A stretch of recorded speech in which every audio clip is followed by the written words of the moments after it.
Hoy toca hacer algo completamente distinto a lo que estamos acostumbrados en este canal. Toca obviamente seguir reaccionando a vídeos, pero vamos a reaccionar dentro de todo lo que es mi ver más tarde, ¿vale? Porque tengo unos cuantos vídeos aquí por ver, honestamente, que me he guardado para en un futuro no quedarme sin vídeos. Vamos a reaccionar a Abel Caro Level Up Academy, que por cierto yo estoy suscrito desde hace bastante tiempo honestamente. Le sigo en Instagram, le sigo en todas partes. Es un tío que lo hace extremadamente genial y es una cosa que me gustaría hacer en un futuro, pero es que simplemente no tengo tiempo para poder analizar tan bien como lo hace él. Así que, Abel, todo tuyo, mi rey. Sigue analizando lo que quieras, que yo te dejo. Así que vamos a reaccionar a su análisis del Gran Premio de China de 2026. Creo que es un análisis bastante correcto, lo he escuchado un poquito en trocitos en Instagram, así que realmente no tengo toda la información y va a ser muy interesante. Eso sí, es un vídeo de 26 minutos, así que vamos a darle un poquito de caña, ¿vale? Vamos a hacerlo en 1.50, perdóname si os molesta, pero es que si no, no vamos a poder escuchar absolutamente nada. Y ahora sí que tenemos bastante cosas interesantes que analizar. Vale, os voy a poner hasta los subtítulos, subtítulos. Ahí está, vámonos. A nivel de ritmo y a nivel de peleas en pista. Así que, como siempre, dividiremos este análisis como en dos. Primero con los datos, con los gráficos que nos ayudan a entender bien el ritmo que tenía cada uno, las estrategias, si fueron buenas, si no tan buenas. Por ejemplo, en el caso de Colapinto, que parecía que al principio iba a ser buena porque iba con ese duro, pero luego se terminó complicando, aparte del choque con Ocon, y luego precisamente hablaremos de esos choques, de esos incidentes, de esos adelantamientos y readelantamientos que tuvimos en el Gran Premio, y también nos servirá para entender un poco mejor cómo es esta Fórmula 1 después de ya dos grandes premios, uno con un circuito de mucha curva rápida y otro que tiene prácticamente todo como es el de China. Así que no me lío más y vamos con el análisis de los datos. También decir una cosa por parte de Abel, y sé que Abel es bastante... no te voy a decir pro Fórmula 1 2026, no sería correcto, pero sí que es cierto que no le desagrada tanto como a mí, por ejemplo. A mí es algo que me desagrada completamente la Fórmula 1 2026. Ya sabéis que los motores híbridos, este 80-20 lo criticamos muchísimo. De hecho, para que veáis ahora mismo, tengo literalmente un guión absolutamente entero y aún faltan cosas, ¿vale? Aún faltan cosas por añadir sobre la Fórmula 1 2026 y probarlas en Assetto Corsa, que no me gusta. Esto en el canal principal, por supuesto, pero es que simplemente no me gusta. Empezando por un repaso general a nivel estratégico. Fijaos como la mayoría de pilotos pararon al principio, en torno a la vuelta 10 por aquí, que es cuando salió ese safety car, y por tanto todos los que salen con el neumático medio sabían que iban a tener que parar relativamente pronto, pusieron un duro y llegaron hasta el final. El caso más particular está en los pilotos que salían con un neumático duro, como puede ser por ejemplo el caso de Colapinto, que lo tenemos por aquí, que decidió no parar porque en todo caso tendrías que poner otro duro para llegar al final, y eso no vale, tienes que poner al menos dos compuestos distintos. Entonces, aunque realmente lo que yo me estaba preguntando en su momento es si Colapinto realmente podría haber puesto un medio y llegar hasta el final, porque el medio luego no tuvo tanto desgaste como se imaginaba. Entonces, ¿podría haber llegado Colapinto con un medio parando ahí? Probablemente. Eso sí, obviamente no habría llegado al final de carrera de la misma manera, pero creo que a nivel de ritmo habría estado muy interesante ver eso. Pidieron quedarse en pista para poner un neumático medio y tirar hasta el final. Hubiese sido una estrategia interesante poner aquí un medio. Bueno, hubiese estado curioso, pero luego metemos un poquito más el bisturí o la lupa en esta estrategia. Pero lo importante, lo que queda clarísimo es que el neumático duro era el neumático de la carrera. Todo algo parecido a lo que desgaste, tuvimos en Australia, que parecía que íbamos a tener a mitad de carrera un desgaste más alto de lo esperable, pero luego al final han podido terminar. Y fijaos que el uso total de los neumáticos, el neumático duro se ha dado más de 700 vueltas, con el medio menos de 200 y con el blando ni siquiera se ha llegado a 20. Por tanto, está... Pero es que eso estaba clarísimo, el tema del desgaste siempre pasa lo mismo, o la gran mayoría de veces pasa lo mismo en esta Fórmula 1. Estamos hablando de coches que están yendo extremadamente lento en carrera, entonces obviamente el desgaste respecto a la temporada pasada va a ser muy diferente. Es cierto que Pirelli ha traído unos neumáticos aún más duros de lo que se esperaba, así que, no sé.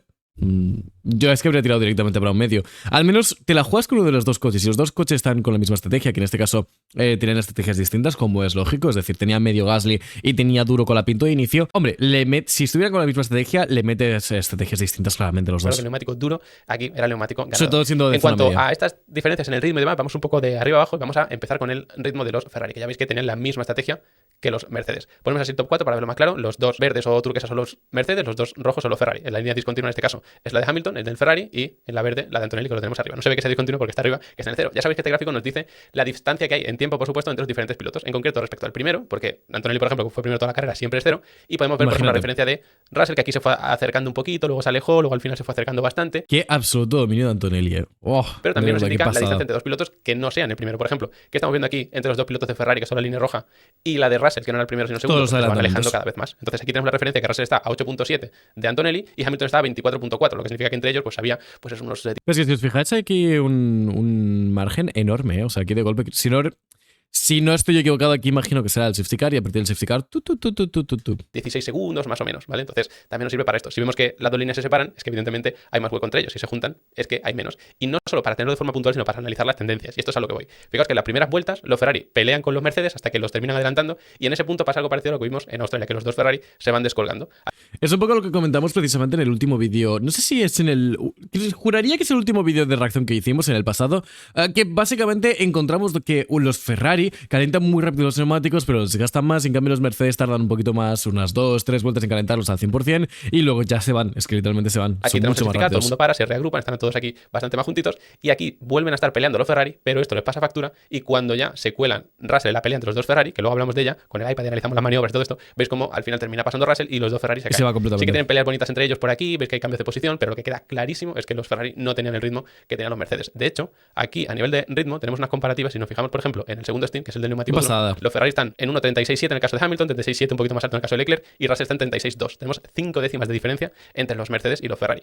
5 décimas de diferencia es la diferencia más o menos que hubo con Verstappen en 2023, con Hamilton, Rosberg en 2016, etcétera, etcétera, etcétera. Estamos hablando de distancias que no tiene sentido, de verdad. Estamos ante un dominio de Mercedes apabullante completamente. Y si lo miramos aquí, en la comparativa está personalizada, desactivamos a Verstappen, vamos a poner, por ejemplo, a Russell, que lo tenemos por aquí, contra Hamilton, por ejemplo, que es el que quedó tercero. Podemos compararlo con Antonelli, pero es verdad que como va con aire limpio toda la carrera gestionando, pues no tiene ese desgaste que sí que pudieron tener, por ejemplo, los de Ferrari. Entonces, claro, un desgaste similar, que no tiene por qué ser exactamente igual, porque evidentemente si tú tienes un coche inferior y estás en la pelea, lo que estás haciendo es sobrecalentar y desgastar más tus neumáticos. Pero bueno, asumiendo esas pequeñas diferencias que podemos tener, fijaos como hay una serie de vueltas, sobre todo cuando se están peleando entre sí los dos Ferrari, que Russell está sacando incluso un segundo por vuelta. Luego ya se estabiliza un poco más, pero no deja de sacar pues lo que veíamos antes, unas 5 décimas, incluso un poquito más, 6, 7 décimas en algunas vueltas.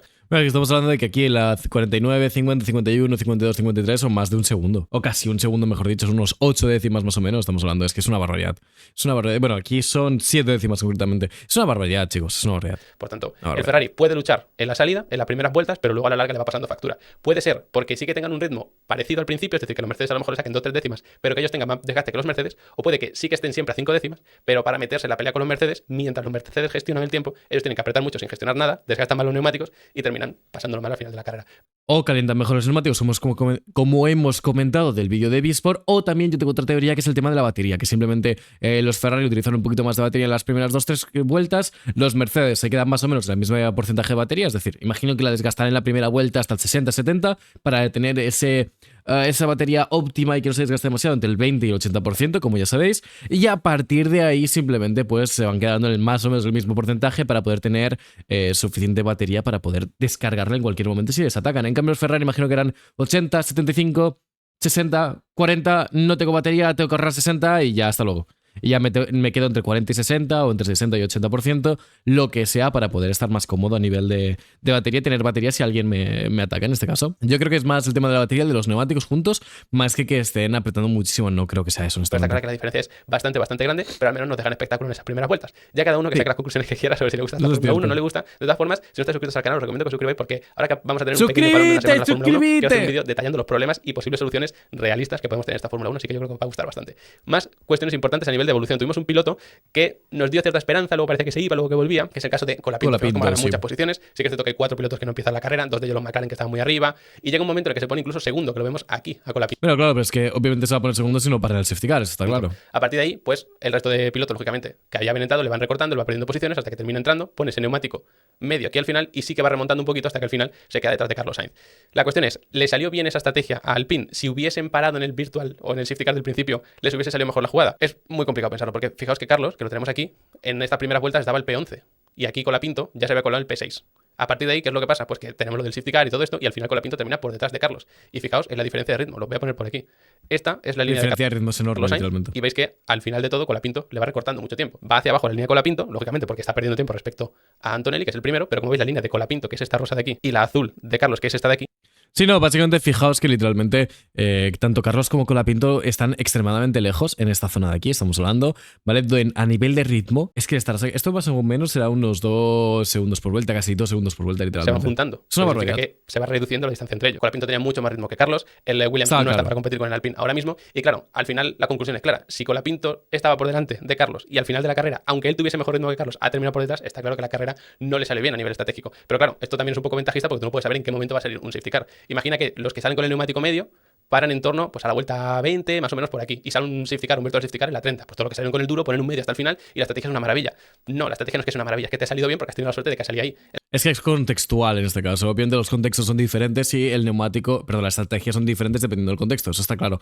Pero, honestamente, yo es lo que os digo, yo me habría jugado al menos, estar en una posición en la cual puedes puntuar de milagro, o al menos si haces los cálculos probablemente te saldría que estás más o menos pendiente si no paras. al final de carrera. Entonces, yo creo que lo lógico habría sido poner un medio y jugártela un 2 paradas si no te la juegas a un 2 paradas, jugártela con el medio. No lo han hecho, además de que sale el Virtual Safety Car, etcétera. O sea, tuviste tiempo en este caso, pero no quisieron hacerlo, honestamente. En el caso con la Pinto es al revés. Ha tenido la mala suerte de que le ha salido un safety car que beneficiaba a los pilotos que salían con el neumático medio y perjudicaba a los del duro. De hecho, Carlos para una vuelta antes de que saliese el safety car. Recuerda que sale justo después de que parase Carlos. Por tanto, aún así le salió mal la jugada con la Pinto. Si hubiesen parado aquí, en la vuelta 9-10, cuando saliese el safety car, y hubiesen puesto otro neumático duro, tendrían que haber vuelto a parar. Y se perdía mucho tiempo, más de 23 segundos, por hacer una parada. Por tanto, no creo que hubiese sido capaz de recuperarlo. ¿Por qué no se puede recuperar? Porque tú no tienes aire limpio. Si tienes mucho aire limpio por delante, por ejemplo, en el caso aquí de Bergman, sí que tienes mucho aire limpio por delante. Si tú tienes mejor ritmo y haces un cambio neumático o lo que sea, pues oye, puedes terminar ganando la posición. En el caso de los Ferrari, por ejemplo, en el caso de Leclerc, se podría haber permitido una parada porque tenía hueco con Bergman y luego recuperar tiempo. Pero en el caso con la Pinto, si paras, te vas al final del pelotón y luego vas a perder muchísimo tiempo en adelantar a tantos pilotos. Por eso creo que hubiese sido una locura. E intentar llegar con un neumático medio hasta el final me parece también demasiado optimista. Pensad que... A mí me parece demasiado optimista, pero al final te tienes que jugar de alguna manera. Estás en Alpine. Tu compañero de equipo está, creo que era sexto al final de carrera. Tienes que hacer algo para intentar pillarlo de alguna manera o para intentar hacer algo. O sea, no digo pillarlo y adelantarlo, sino estar lo más cerca posible de él. Si no, te vas a quedar con una estrategia subóptima completamente y bastante estúpida. No sé, es un hacer algo, al menos, un hacer algo. Creo que con Colapinto son bastante conservadores normalmente. Que la tanda más larga con el neumático medio ya la dio él, 32 vueltas, y al final se quedó atascado detrás de un Carlos Sainz que, como decíamos, no tenía el mismo ritmo que él. Es decir, tenía mucho desgaste. Así que estirar todavía más ese neumático medio ya me hubiese parecido una locura. Por tanto, la estrategia con la Pinto era mala. Yo no lo creo, porque él tenía ritmo, pero no salió en muy buena posición y por tanto tienes que buscar algo diferente para ganar tantas posiciones. ¿Puedes adelantar en pista con la misma estrategia que el resto sabiendo que tienes más ritmo? Sí, pero entiendo que también es bastante más arriesgado. Si hubiesen parado saliendo con ese duro al principio y les hubiese salido mejor la jugada, pues yo creo que no. Por tanto, creo que Alpine no juega mal sus cartas, con la Pinto en absoluto, porque le hemos visto unas peleas en pista espectaculares, pero esto es así. A veces, aunque tu estrategia sea buena y tu rendimiento en carrera sea buena, puedes tener la mala suerte y que no te salga bien la jugada. Luego tenemos, por terminar, el caso de Carlos Sainz, que hace una estrategia pues que evidentemente no le sale del todo mal porque termina en los puntos, pero sobre todo gracias a que el resto de pilotos, pues hubo muchos abandonos, hubo algunos pilotos a los que le salió mal la jugada, como era el caso del propio Colapinto. Tenemos incluso a Hülkenberg por aquí, que quedó detrás de él y lo normal hubiese sido que le terminase adelantando en pista, pero aún así le salió bien la jugada. De hecho, fijaos en el caso de Hülkenberg, que lo tenemos por aquí, que es otro de los pilotos que salió con el neumático duro, lo estiró incluso un poquito más que Colapinto, pero aún así terminó por detrás de él. Por tanto, salir con el neumático duro en esta carrera por ese safety car justo en este momento ya era insalvable. Si hubiese... También os digo una cosa que yo creo que era bastante predecible un safety car en las primeras... No te voy a decir 10 vueltas, porque te estaría mintiendo, pero de las primeras 15 vueltas sí, estamos hablando de que Aston Martin están completamente muertos. Y Stroll ya comentó en su momento de que en más de 15 vueltas es que no podían hacer literalmente. Teniendo esa mentalidad y teniendo en cuenta de que en los libres no rodaron en tanda larga, o que rodaron muy poco en tanda larga, mejor dicho, creo que era relativamente predecible. Y por eso probablemente mucha gente optó por el medio al inicio, honestamente. Aparte de que es un neumático más rápido, etcétera, etcétera, etcétera. Incluso te diría más, yo creo que el blando que tenía Verstappen al inicio, creo que podría haberse vivido bastante bien, honestamente. Salido un poquito antes. Quizás sí podría haber complicado las cosas a los que salieron con el medio, porque a lo mejor les hubiese obligado a cambiar el neumático al final, les obligas a dos paradas y tú haces una, ahí sí que te puedes proteger mejor o ganar algunas posiciones, pero es que salió justo en esa ventana de beneficiar mucho a los del medios y condenar a los del neumático. Lo entiendo perfectamente. Y en cuanto al ritmo, pues está claro que no tiene ritmo de ninguna manera. Si nos fijamos aquí, vamos a comparar ahora a Carlos Sainz, que lo tenemos aquí. No, el Williams, le estaban comentando de que tiene como... no sé si eran 60-70 kilos precisamente de sobrepeso. O sea, me pareció una puta barbaridad. Mira, ahí está, efectivamente. 80 kilos de sobrepeso. Esto es básicamente porque pillaron a los... Uno de los aficionados básicamente se puso encima de los tíos de la FIA y consiguió tener un montón de fotos, etcétera, etcétera, etcétera. Y consiguió hacer fotos. Claro, cuando fotografías a un tío sin el peso del piloto, importante, un coche, perdón, sin el peso del piloto en 772 kilos, ¡wow! ¡Wow, wow, wow, wow, wow! ¿Sabes? Wow. Aquí, por ejemplo, con Colapinto, que está por aquí. Fijaos que Colapinto hay unas vueltas que son bastante malas, está en esa pelea con los Haas, que es una pelea espectacular, luego la repasamos, con ese toque con Ocon al final, pero en general el ritmo era mucho mejor. Cuando para Colapinto, fijaos la distancia, o sea, está sacando casi 2 segundos a Carlos. Esa distancia cada vez se va reduciendo porque el neumático duro cada vez rinde mejor, que eso es algo que se vio también, y el medio cada vez peor. Si hubiese estirado aún más el neumático medio, fijaos cómo es la tendencia de Colapinto.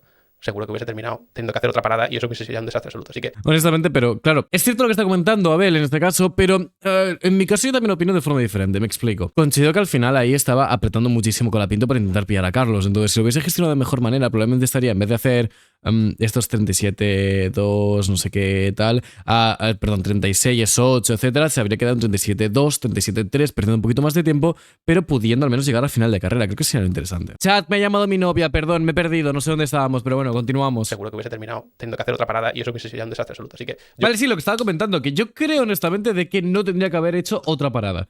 Creo que le habría dado suficiente, honestamente, pero esto habría sido analizar concretamente cuál es el ritmo, cuál es el desgaste, o sea, no tengo los datos suficientes como para poder decirlo. Además de que, si te das cuenta, los dos picos es por las peleas con Carlos, en este caso, eso es desgaste añadido también, así que... Yo creo que Alpine, como digo, no lo jugó mal, y en el caso de Carlos, pues está bastante perdido en el sentido del ritmo por vuelta. Igual Sí, que está total. bastante perdido Aston Martin y Cadillac. Les hemos visto sufrir de todas formas posibles, de hecho vamos a hacer una comparativa incluso un poco dolorosa, porque vamos a comparar en este caso a Alonso, que lo tenemos por aquí, y a Checo Pérez, que está por aquí. Fijaos que los ritmos, pues bueno, más o menos entre ellos están ahí, tienen más justificación en el caso de Cadillac, porque es verdad que su unidad de potencia no es nueva, no parte de cero porque es la de Ferrari, en el caso de Aston Martin sí porque es la de Honda, pero claro, Aston Martin lleva mucho tiempo ya trabajando como equipo, no es 100% nuevo como es Cadillac, por tanto, esta comparativa que parece muy igualada, si nos atenemos a las expectativas que podemos tener cada uno de ellos, evidentemente sale beneficiado el Cadillac. Que Cadillac esté a más o menos 3 segundos es relativamente comprensible, honestamente. Además de que es algo que irá mejorando durante la temporada y yo entiendo tampoco que tienen, o sea, que no tienen el mayor presupuesto del mundo, que no tienen los mejores ingenieros, que los ingenieros muchos de ellos sean novatos en Fórmula 1 porque simplemente no tienen ese poder de atracción actualmente. Completamente entendible. Poco a poco lo irán cogiendo. Tenemos que darles 3-4 temporadas como mínimo para que se pongan a tono a ser un equipo de Fórmula 1 real. Que es desde cero, que no es Haas, que no ha comprado cosas. Están haciendo todo ellos, o casi todo ellos, menos la caja de cambios que se la compran a Ferrari, claro. Y la parte trasera creo que también la hacen ellos, no es como Haas, así que... Y luego, si lo comparamos, por ejemplo, con el ritmo de pues un Haas, por ejemplo, que tenemos aquí al caso de Berman, que era el líder, fijaos la diferencia. Es que es un mundo. En estas vueltas más o menos estable por aquí, Berman está haciendo 37.4 y tanto Pérez como presumiblemente Alonso, porque estaba haciendo el mismo ritmo, están haciendo un 39.5. Es decir, son... Es que 2 segundos tampoco me parece tanto, ¿eh? O sea, yo me esperaba más a 3 segundos y medio, etcétera, tal, pero en ritmo por vuelta. No es que en una vuelta rápida, no, es que en ritmo por vuelta, el mejor de la zona media, que en este caso era Berman, estaba sacando 2 segundos. Y si nos ponemos con el peor quizá de la zona media, por ejemplo, a Carlos Sainz, que lo tenemos aquí, pues sí que es cierto que lleva una estrategia muy diferente y demás, pero con eso está sacando bastante tiempo. Pensad que, perdón, que segundo a Pérez en vez de a Berman, pongo aquí a Pérez. Fijaos que en estas vueltas sí que es cierto que la estrategia es diferente, pero prácticamente la misma, porque Carlos lo que hace es parar una vuelta antes, que es antes del safety car, pero es que le está sacando Carlos aquí también un segundo por vuelta, más o menos, a los dos. Entonces tenemos la zona media apretada, a un segundo el Williams y luego a otro segundo por debajo al Cadillac y al Aston Martin, que es una locura, más allá de que tenga problemas de fiabilidad y todas estas cosas. Y sí que es cierto que han cambiado muchas cosas en la Fórmula 1, pero a nivel de ritmo, de velocidad, de comparativa, como veis, podemos seguir haciendo nuestros análisis como era habitual. Y sé que la Fórmula 1 actual es muy complicada, ya no solo la ingeniería que suele haber siempre detrás, sino a nivel de las nuevas reglamentaciones, de la parte eléctrica, todas estas cosas. Y sabéis que en Level Up Academy tenéis cursos específicos para aprender. No. Es broma, si queréis Level Up Academy, me parece muy correcto. También os digo una cosa, honestamente, una cosa que sí me ha interesado muchísimo en general es el ritmo de Aston Martin. ¿Cuál es el ritmo a desbloquear de Aston Martin? Es una cosa que estoy bastante rayado, honestamente, porque no lo comprendo, no lo entiendo. Hay cosas que no comprendo en absoluto de Aston Martin, una cosa de ellas es eso, el ritmo a desbloquear. Estamos hablando de que están a 3 segundos de la cabeza, pero tienen realmente 3 segundos simplemente por motor y por cohesión con el chasis, no sé qué tal. Es que lo dudo muchísimo, honestamente. No sé, Cadillac entiendo que al final es toda aerodinámica, que es chasis, que estarán muy pesados, estarán 100 kilos por encima, no sé qué, o 80 kilos por encima del peso, tal. Lo entiendo, vuelvo a repetir, ingenieros malos, tal. Es Aston Martin, es que es Aston Martin. En el tiempo lo volvéis a... No sé, podéis ir más disponible. Por supuesto, tenemos que empezar. Dicho todo esto, aclarado el tema de los ritmos y las estrategias, vamos a analizar las maniobras en pista. En cuanto a las maniobras en pista, por supuesto, tenemos que empezar con la salida. Me pareció muy interesante, sobre todo, la gestión de Antonelli, que pierde esa primera posición. Además, también fue curiosa esa metáfora de no tener a los McLaren, porque teníamos como a los 4 de arriba, Mercedes y Ferrari, un hueco, que era literal y metafórico, y luego el resto de la parrilla. Pero bueno, dejando eso de lado, muy interesante la maniobra de Antonelli, que lo tenemos por aquí porque pierde la posición, le pasa aquí Hamilton, tiene la amenaza de Leclerc por el exterior y la defiende muy bien, pero sin llegar a extremos. Fijaos que ahí tiene claramente la posición Hamilton, aquí tenemos a Antonelli, Leclerc que se intenta tirar por fuera y justo en este vértice o este interior de la curva 3, que ya sería esta, hemos visto choques, hemos visto por ejemplo el de Pérez, que ahora lo repasamos, y Antonelli deja el hueco justo sabiendo que es muy arriesgado cerrar al piloto que va por el interior, porque aunque tú tengas la razón y este piloto sea el que se equivoca tirándose muy optimista, ese error no solo le va a costar tiempo a él, sino que puede saltar por este bordillo que hay aquí y llevarte por delante. Y Antonelli está bastante bien, deja el espacio justo, como teniendo un poquito de margen de maniobra y al final termina llevándose la posición. Básicamente porque al final, si tú lo estás poniendo completamente por el interior tú sales muy mal, tienes una tracción muy mala. ¿Por qué? Porque primero de todo Leclerc tracciona casi en el piano o con un poquito de la rueda del piano, entonces obviamente el coche te va a deslizar. Y ya no solo eso, sino que no entiendo el por qué, pero en el interior de esa curva no hay absolutamente nada de grip. Imagino que porque no es la trazada ideal, por supuesto, que están utilizando todos, que si te das cuenta es un poquito más por fuera, si os dais cuenta. No es tan exagerado como lo están haciendo ahora mismo, pero es bastante por fuera, entonces no había nada de goma en el interior. Así que obviamente no traccionó suficientemente bien Leclerc y puede tenemos por aquí Antonelli, Leclerc está forzado por el interior y aquí ya cuando sigue. Así que muy bien gestionado por parte de Antonelli, que no cunde el pánico, sabe que él es primero, que ha perdido esa primera posición, pero que tiene el mejor coche y que lo ideal es ir recuperándolo según vayan pasando las vueltas, que es lo que hace al final.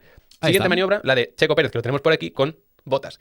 La misma, exactamente la misma. Literalmente es la misma situación, pero mucho peor. Para mí, sinceramente, típico incidente de carrera, sobre todo siendo la primera vuelta, hay muchos coches y de hecho ese es el problema. Fijaos que esto es la bajada de la curva 2, aquí tenemos la curva 3 que es cerradísima y tenemos aquí a Bottas, compañero de Pérez, que es con el que choca, aquí tenemos a Williams y es que encima aquí tenemos a Aston Martin, aunque no se vea. Fijaos que aquí se sube por encima del piano Pérez, se sube no solo a este resalto, al bordillo de aquí, sino que la pasa, banana. rueda por aquí, ahí el coche te puede llegar a saltar, pierdes el control, y es cierto que Bottas no le deja espacio, pero es que Bottas tampoco tiene espacio porque aquí vemos justo el morro del Aston Martin, aquí tenía el Williams, por tanto es típico incidente de carrera. Si alguien puede tener un poco más de culpa, podríamos decir que es Checo, pero entiendo que pasa en paralelo prácticamente, y oye, sí que se te podría exigir, entre comillas, ser un poco más cauto, es decir, si ves que tu hueco está en el interior de esta curva que es tan peligrosa y demás, pues sé un poco más cauto, pero claro, es que Checo tampoco estaba viendo que al lado de Bottas estaba Aston Martin más el Williams de delante, por eso digo. Sí, al final las visiones dentro del cockpit son muy diferentes y son muy justitas, pero es cierto que a mí este tipo de situaciones me parecen obvias. Es como estás en un interior de una de las curvas más complejas de todo el mundial. Esto lo tienes que analizar como piloto previamente. Tú cuando estás haciendo los puntos de adelantamiento, no sé qué tal, tú sabes que si te metes al interior de la curva número 2 de China,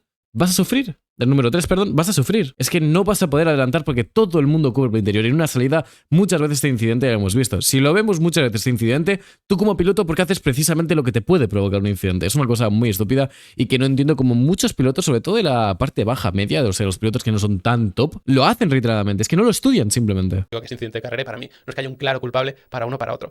Siguiente frame, aquí tenemos justo el choque, como veis ya se ve un poquito mejor el Aston Martin que lo tenemos por aquí, el Williams que ya sí que se había hecho con la posición, y es como digo, fijaos que Checo tiene el volante 90 grados a la izquierda, ya no puede girar más, pero es que cuando te sube por este bordillo y Bottas, no es que no deje hueco, sino que está pisando ya la línea blanca, pues él sí que frena un poco, porque fijaos que al final choca con la parte casi central del coche de Bottas, incluso con la rueda trasera, pero evidentemente ya no tienes margen. Siguiente maniobra que me parece muy interesante entre Ferrari por aquí, Russell por aquí, porque claro, esto es después del safety car, que ya se han reagrupado todos los coches, tenemos a Colapinto, con Ocon, los dos que salen con el neumático duro, y pasa el choque que ahora lo analizamos. Pues, bueno, la idea era mantener la pelea entre ellos, porque ambos querían esa posición, evidentemente, eso sería una lucha real por posición, lo que no era tan lucha real, por así decirlo, era contra el Mercedes y contra el Ferrari que ponían por detrás. Aquí Russell ve un hueco porque Colapinto va por el interior, parece que Ocon se va a tirar por fuera y parece que Russell lo que quiere es aprovechar. Pero fijaos lo que pasa, que Russell se queda atascado detrás de Ocon, tiene que abrirse un poco para evitar el choque y ahí es cuando aprovecha Hamilton para meterse por el interior. Esto me parece una cosa de Russell que de muy poco race IQ, vamos a decir, ¿no? IQ de carrera un poquito, porque normalmente en esa curva se suele hacer switchbacks porque suele salir mejor por el interior. Entonces, yo creo que era bastante obvio que Ocon iba a intentar eso. Cuando lo estaba viendo de hecho en directo dije, uy, qué raro que haga Russell esto, no tiene ningún sentido. Y efectivamente es que hizo eso porque lo que quería básicamente es hacer él el switchback, en este caso el switchback, el cambio de dirección, como lo queráis llamar. Pero no lo comprendo, o sea, no lo comprendo. La verdad, era bastante obvio que si están peleando dos delante, lo que tienes que hacer es seguir la trazada del exterior. Si sigues la trazada del exterior, si tienes un coche detrás muy cerca, no te va a adelantar nunca porque simplemente vas a traccionar mejor y vas a poder tener el interior de la siguiente curva. No sé, son cosas de piloto bastante básicas que Russell aún no pilla muchas veces. Que de hecho, precisamente tanto Hamilton, que Hamilton me parece bastante blandito en el cuerpo a cuerpo, aunque siempre ha sido muy bueno, por supuesto. Y sobre todo Leclerc, me parece muy top Leclerc en el cuerpo a cuerpo. Y Russell no entiendo por qué no. Muchas veces tiene como despistes raros, honestamente. Y esta maniobra de Hamilton la hemos visto bastante. Cuando digo despistes raros, son entre muchas comillas, por supuesto, sigue siendo buenísimo. La carrera larga del domingo, la vimos también en la carrera sprint, y son maniobras que es verdad que en la anterior Fórmula 1, cuando teníamos el DRS, no se veían tanto, porque tú no te la jugabas tanto a los adelantamientos en curva, a no ser que fuese una relanzada de un safety car concreta como esta. Pero luego le hemos visto a Hamilton fuera de relanzada, lo hemos visto también en la sprint durante prácticamente toda esa mini carrera. Entonces, no me refiero solo a este ejemplo concreto. Y antes, como tenías el DRS, no te compensaba arriesgar en curva, más allá de que el reglamento deportivo está como está y estaba como estaba. Porque si tú te arriesgas en curva, sabiendo que luego en la recta el adelantamiento es fácil y haces el DRS, pues es una locura. Sin embargo, ahora sabes que en recta, con el tema de la energía eléctrica, que se acaba demasiado pronto y demás, no tienes el adelantamiento asegurado. Entonces, es interesante cómo se han visto bastante más adelantamientos en curva. Aún así, no solo son adelantamientos, sino que también son pues defensas y paralelos y todo esto, pero aún así es solo una carrera de momento la que hemos tenido con este tipo de maniobras. Habrá que esperar también para analizarla. De todas formas, parece que después de este Gran Premio de China, la FIA también plantea sus posibles soluciones. Esperemos si cambian algo, sobre todo con los mapas motor eléctrico. A partir de Miami, 250 kilovatios en vez de 350, poner un 60, 40, 65, 35 del motor eléctrico, veremos. Entonces, aparte de esto, luego tenemos la tremenda batalla entre los dos Ferrari, otra más. Brutal, me aquí encantó. tenemos a Hamilton, aquí tenemos a Leclerc y Hamilton se intenta tirar por el exterior. Fijaos cómo le va bordeando, aquí muy atento Russell, intentando encontrar oro en esta pelea entre los dos Ferrari, que al final sí que es cierto que le sirvió para pegarse y terminar adelantándolos relativamente fácil. Y aquí Leclerc por el interior, Hamilton por fuera. Fijaos que está en paralelo, que la entrada está un poquito por detrás, pero luego justo cuando están rodeando el interior de la curva 1, que es esta larguísima, luego se cierra también hacia la derecha la 2 y luego la 3 es la que ya se hace a la izquierda en la zona baja. Pues aquí Hamilton ya va por fuera, sigue por fuera, y claro, al ir por fuera va recorriendo más metros. Tienes incluso también menos agarre, dependía un poco, porque es verdad que como hemos visto tantas trazadas diferentes, parece que se iban comando prácticamente toda la pista, pero Leclerc recorriendo menos metros se pone por delante en el vértice. Fijaos que Leclerc está un poquito por delante de Hamilton, y luego ya en las siguientes, o sea, esto es como la defensa de Leclerc, pero luego unas cuantas. A ver, lo que está explicando él, creo que lo está explicando como demasiado como pausa. En este caso, Leclerc básicamente en la curva número 3 tiene que ir por el interior, Hamilton tiene que ir por el exterior, intentando forzar una mala trazada de Leclerc. Si fuerzas una mala trazada de Leclerc, tú te puedes poner detrás y lo tienes hecho para la curva 4 en este caso, bueno, 5 en este caso para la FIA, que es lo más obvio, que es lo que va a enseñar ahora mismo. Yo creo honestamente que es como lo tenía que hacer Hamilton y de hecho como lo hizo finalmente. Entonces, Luego más allá, tenemos la pelea entre Leclerc y Hamilton una vez más. Fijaos que este es Hamilton intentando adelantar a Leclerc y esto es la frenada de la 6, una curva muy cerrada hacia la derecha. Hamilton casi que amaga por el interior, Leclerc deja hueco por si acaso, porque claro, estos amagos es lo que tiene, no sabes si realmente se va a tirar, si se tira al interior y terminas chocando antes del vértice puede ser tu culpa, que a mí no me gusta exactamente esta reglamentación, pero es lo que tenemos. Y ahí fuerza a Leclerc a irse bastante ancho, fijaos que la trazada normal sería por aquí, pues Leclerc se va muy ancho y esto lo aprovecha Hamilton para colarse, ponerse justo detrás pero con más velocidad y aquí luego tenemos la curva 7 que es larga hacia la izquierda y luego la 8 que es larga hacia la derecha pero un poquito más cerrada y fijaos cómo Hamilton se queda detrás pero muy pegado y ninguno de los dos se abre del todo, se quedan muy pegados, aún así Leclerc se abre un poquito más ya entrando en la curva, Hamilton se cuela por el interior de la 7, pero esto es el exterior de la 8 que luego es hacia la derecha. Y aquí vemos a Hamilton cómo se queda por detrás, pero casi ya en paralelo, sabiendo que ves que el piano está a la derecha, o sea que es la curva 8 ya, y se queda paralelo por fuera, y aquí justo tenemos la curva 9 que está a la izquierda. Y ahí le gana el interior, que es más importante en curvas cerradas que en curvas más abiertas. Y ahí es Hamilton cuando consigue el adelantamiento, pero justo después en la salida se va un poquito largo y Leclerc, que es el que tenemos ahí y del que estamos viendo aquí la cámara on-board, se cuela por el interior y le termina devolviendo el adelantamiento a Hamilton. Sí que es cierto que en este circuito de China se suelen, entre comillas, ver estas cosas, pero a mí me alegra y me da un poco de optimismo para esta Fórmula 1 ver tantas maniobras, porque esto lo normal es verlo antes en la recta, a ver DRS y ya está. Efectivamente. En el Gran Premio de China del año anterior también vimos este tipo de cosas, quizá no tanto o durante tantas vueltas, pero claro, también depende mucho de la situación en la que estemos, si hay dos compañeros que tienen el mismo coche y el mismo ritmo, o si hay mucha diferencia, todo esto va a influir. Por eso digo que lo inteligente sería esperar un poquito para tomar esa decisión de si están funcionando para los paralelos o no tanto. A ver, honestamente yo sí que veo que están funcionando para el tema de los paralelos, pero es que está pasando exactamente lo mismo que en 2022. En 2022 yo me acuerdo de Silverstone, que habían paralelos durante más de 20 vueltas seguidas, literalmente, con Checo, con creo que fue en su momento Hamilton también, el Through Hamilton, por supuesto, Leclerc, etcétera. Y al final pasó lo que pasó en 2023, 2024, 2025, cuando empezó a aumentar la normativa aerodinámica. Lo que pasa con este tipo de cosas es que la normativa está funcionando a nivel aerodinámico. ¿Pero por qué? Porque tienen poca aerodinámica. Si ahora mismo la FIA intentase hacer que todo fuese inwash, es decir, que todo el aire fuese por dentro del coche o por... que no tirasen aire para afuera, digamos, aire sucio para afuera y que simplemente fuese para adentro, pues sería muchísimo más interesante y podría durar muchísimo más años esta normativa aerodinámica. Pero es que no va a ocurrir, porque los equipos siempre van a querer outwash, ya que es mucho más eficiente y si haces aire sucio al de atrás, pues obviamente es más difícil que te adelanten. Así que vamos a ver qué tal. Igualmente, estos motores me siguen sin convencer. Creo que ahora mismo es lo que estaba comentando, de hecho, en el último vídeo, que ahora mismo se nota muchísimo que ellos son los únicos, literalmente, que pueden pelear entre ellos simplemente porque tienen el mismo coche. Cuando tengas coches diferentes vas a encontrar que en una curva tú tienes más batería, no sé qué tal, y vas a hacer paralelos que son estúpidos y artificiales una vez más. Siguiente maniobra interesante, Colapinto y Ocon. Colapinto va por el exterior, esto es típico, más allá de lo que hemos visto con las maniobras entre los Ferrari. El golpe, lo ¿no? que la ¿Es curva 1 este? ir abriéndote un poquito para cerrarte al final, que es cuando ya tienes la curva 2. Fijaos cómo no está ni en paralelo Ocon cuando decide tirarse al interior, termina chocando y... Pues fijaos que choca la rueda delantera de Ocon con la trasera de Colapinto. De hecho, justo antes del choque se ve como Ocon hace como un pequeño contravolante, una pequeña corrección que provoca que pierda un poco incluso la parte trasera porque se estaba dando cuenta que por ahí no cabía y se tiró demasiado tarde. Es decir, tú te tiras, pero cuando ves que no había hueco y que te has tirado demasiado tarde, intentas frenar más de la cuenta y puedes perder la parte trasera y terminas chocando. De hecho, no creo que haya discusión alguna porque alguno piensa, bueno, pero es que Colapinto no deja hueco,